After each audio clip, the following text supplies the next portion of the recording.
welcome back to Lex Reads. So in today's video, we are going to do yet again another read a book in a day. Now, I am really feeling myself because I now know that I can read a book in a day after reading What Looks Like Crazy in an Ordinary Day. I did that about 3 or 4 weeks ago and really enjoyed it. I was able to grasp the book.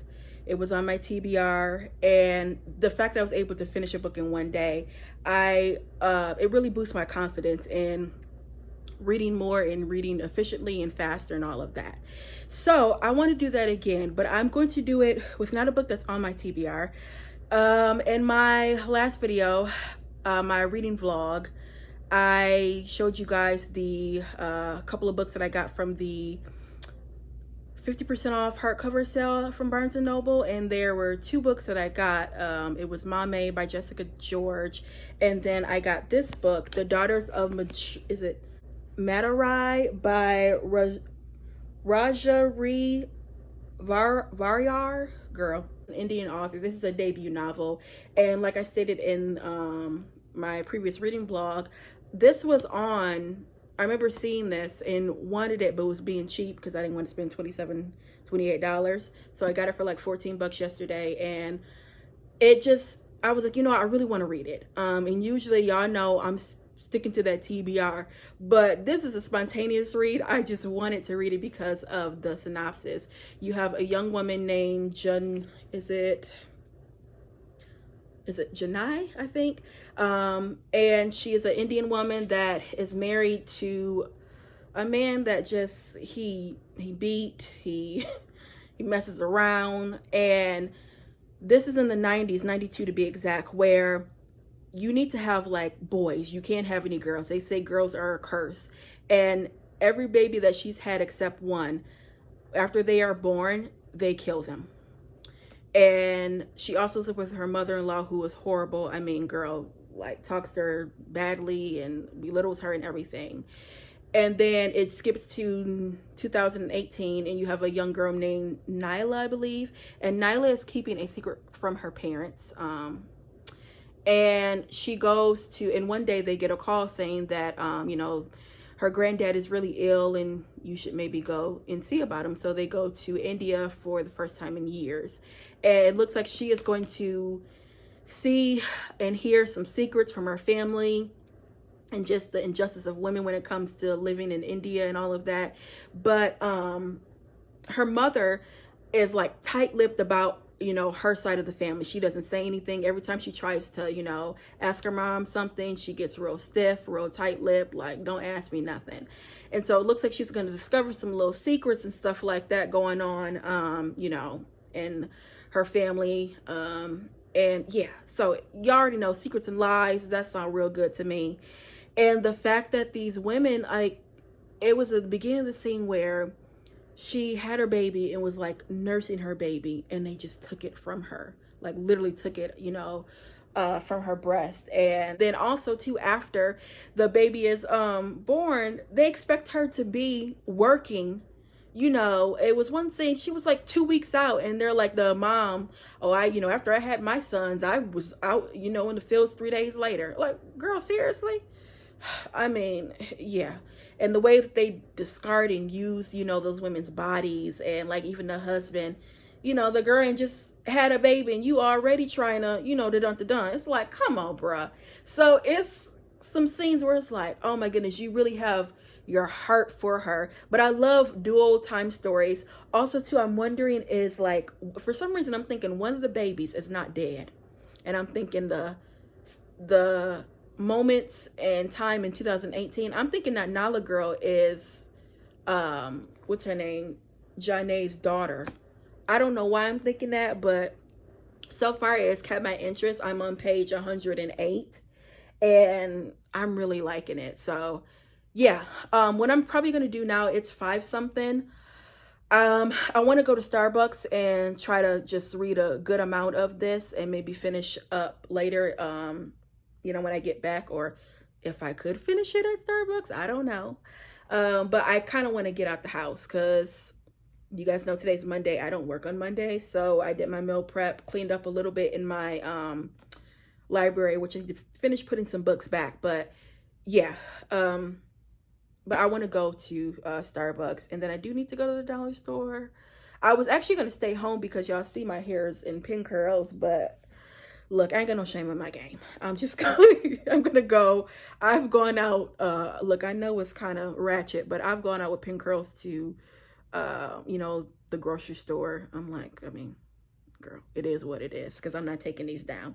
But yeah, I'm going to go to Starbucks if I do have some time. Go to the dollar store. I think the dollar store closes at 9, so, and just get a couple things from there and then come back home. But yeah, we're gonna see if I could do this again.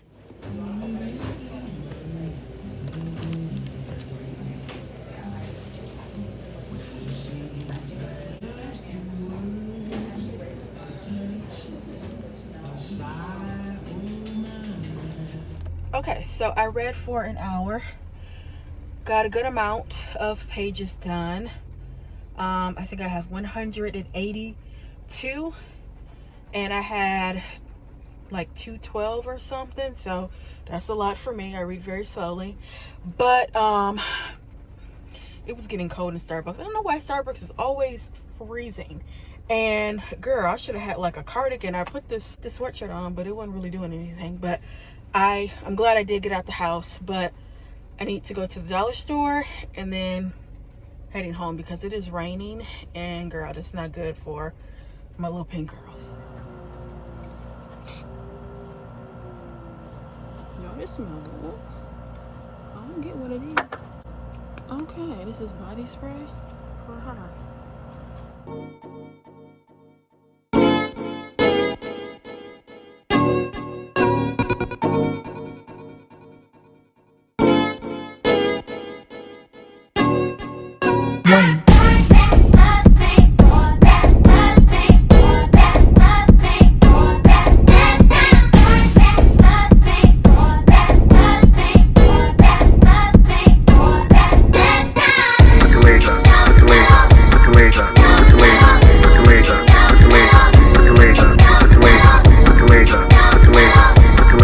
Girl, this book, oh my goodness. Okay, so you know, I was telling you guys in the beginning about having a daughter is like a curse, and obviously you want to have you know, sons.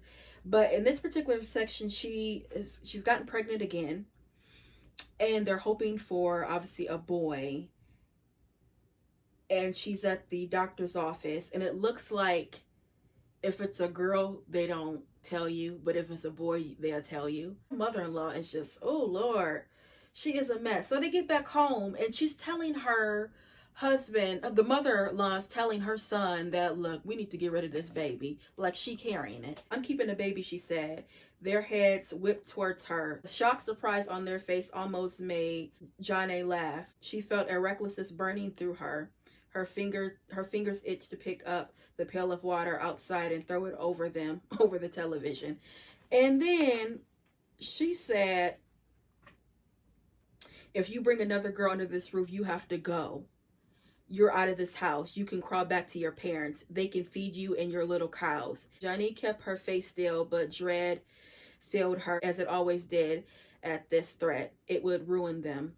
They would never be able to lift their heads in the village again. Okay, and then the next day she started making some some tea, and well, some concoction or whatever, ain't no tea. And she realized, oh, you're trying to kill my baby. And she says, I'm not drinking this. I know what you're doing. Isn't this easier? She snapped finally. Better now than after you had the cursed girl baby, you stupid donkey. Girl. Girls and more girls. Is that all you can bring in this house? Are you trying to ruin us? Oh, the mother-in-law is much, honey. I mean, much.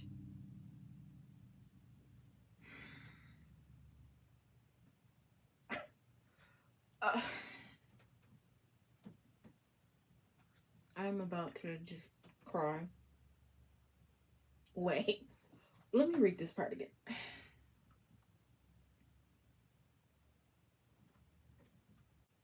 I can't believe this happened. I am... Oh, girl, this book is... Y'all, clearly I cannot tell you what just happened, but I am, this was a shock. I, like, this came out of nowhere, and it's a shock that's just horrible.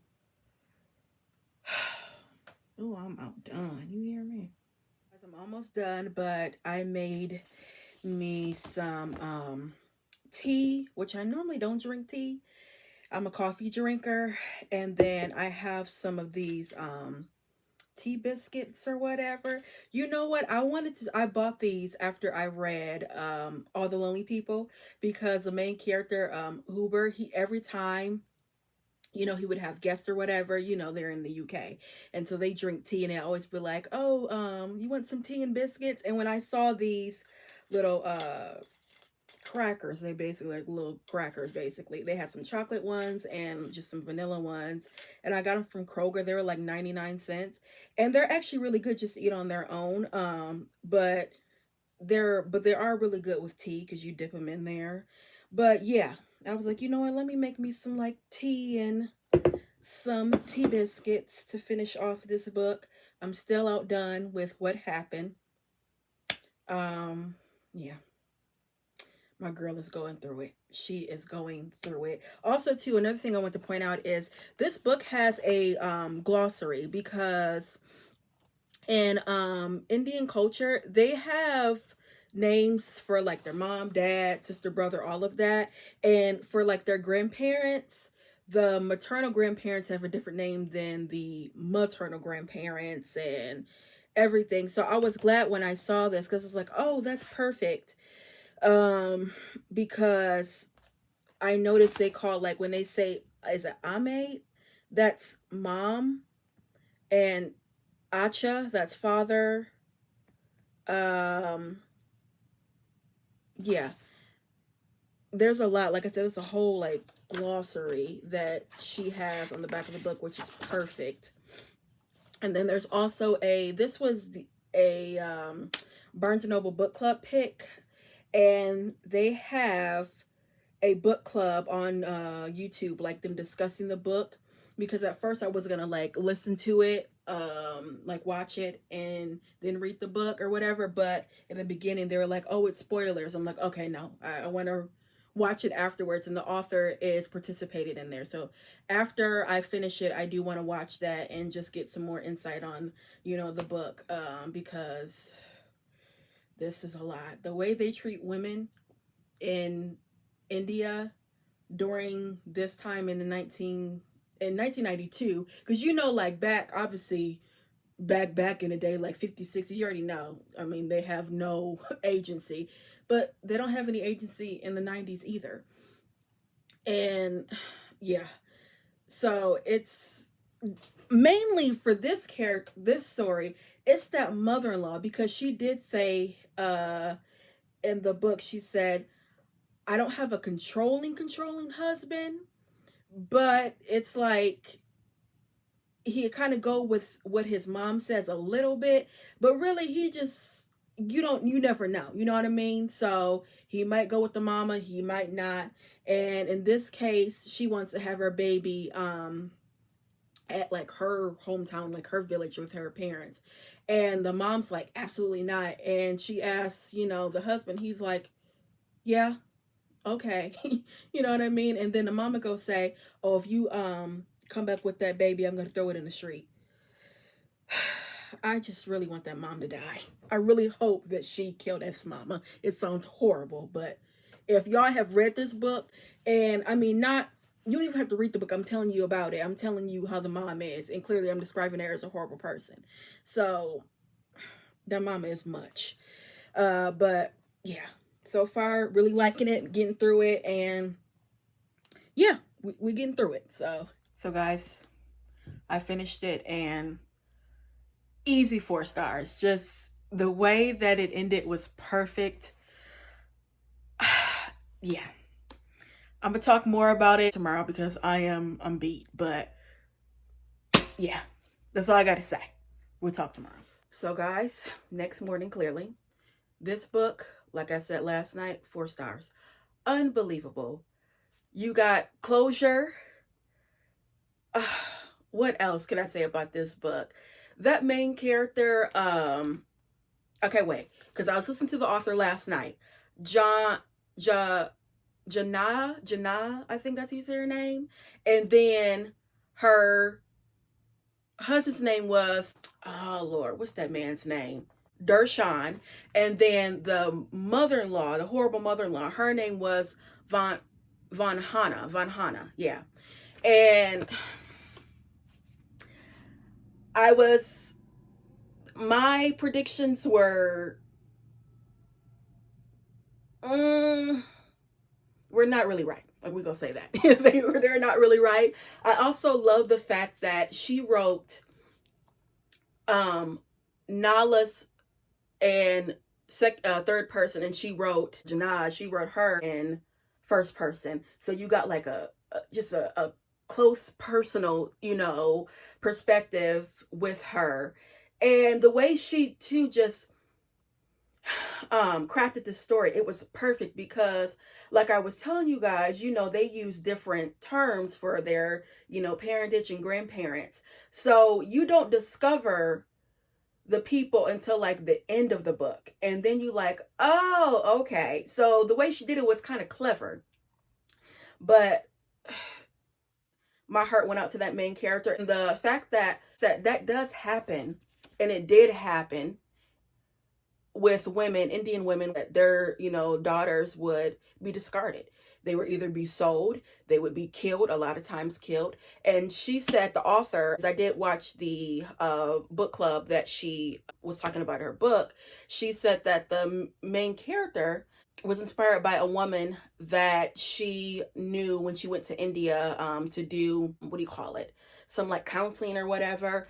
And she said, actually, the main character, she took the name from that lady. Said she had kind of a similar experience where she had a daughter and a son, but the mother-in-law, that's what they had in common, where she said the mother-in-law would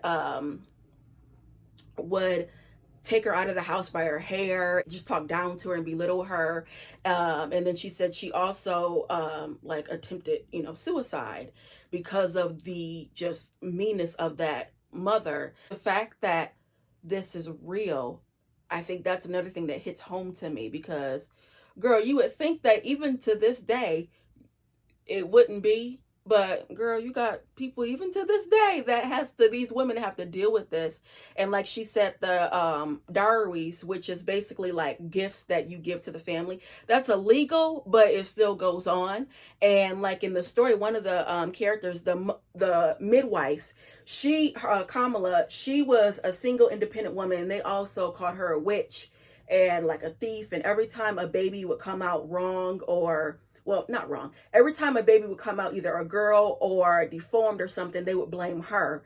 But they looked down up on her, because the men and the women, because she was a single woman that wasn't married. But in her case, she's, was telling the main character, she was like, I don't want to kill my baby. I want my baby. And she said, well, get out. She says, yeah, my life is lonely sometimes, but she said, it's my life and I don't have to be a slave to anyone. And the reason why the midwife, she wasn't married, she said she saw her sister get married, and her sister gave her husband sons and everything, and he still beat her because he would ask for more dowry, which is like gifts and stuff. He would get it from the parents, he would beat her, get some more, gift from the parents, which is just back and forth, until that lady literally went to the river and killed herself. So she was like, after I saw that and witnessed my sister going through that, I said, no, it's not going to be for me. And that strength, it kind of helped, the main character. But y'all, please just read it. Please, please read it. Because like I said, you get closure, and it is a happy ending. Now, there is some trauma in this book, but it's not overwhelming, okay? Because that's one thing I like that she told the story. Yeah, clearly you have, and you have obviously a woman that's having babies and then they kill the babies, but she doesn't really go into detail about how they do it. It's just like after, she has her baby, she's like, where's my baby? And they're like, we got rid of it. And then that obviously they, did something with the baby. but she doesn't go just heavy. She's not heavy handed on that. And I can appreciate that, because I've said that time and time again where, you know, when babies and women get killed, that just bothers me. But the way she did it was perfect. So yeah. And that part, y'all saw me last night where I was outdone with a scene. Girl, that got me too. It really did. But it was quick, and then you moved on for the situation. So if you guys are worried about the trauma, it's not overpowering. Honestly, it's not. And she doesn't go into heavy detail, which again, I can appreciate that. But y'all, please read this book. I'm so glad that I read this in a day. Look, this is my second book reading in a day. Can't tell me nothing. I was gonna try to do 2 books in a day, but I'm not there yet. Okay, I can just do one. We go take baby steps. So yeah, but y'all, please get this book. If you go to the Barnes and Noble sale, is still going on the 50% off hardcover. They have selected books that are hardcover, and this was one of the books that was selected. So that sale is still going on, I know. And instead of paying $28, you pay about $14, and it's worth it. And the book is just so pretty. Isn't that pretty? Look at, I just love this. So yeah, guys, that is it when it comes to this read a book in a day. I believe this is my first book that I have reviewed in like vlog style that is not a Black author. So yeah, I think that is, yeah, that's the first one. So yeah, guys, that's all I have for you, and I'll be back with more Black books. Bye.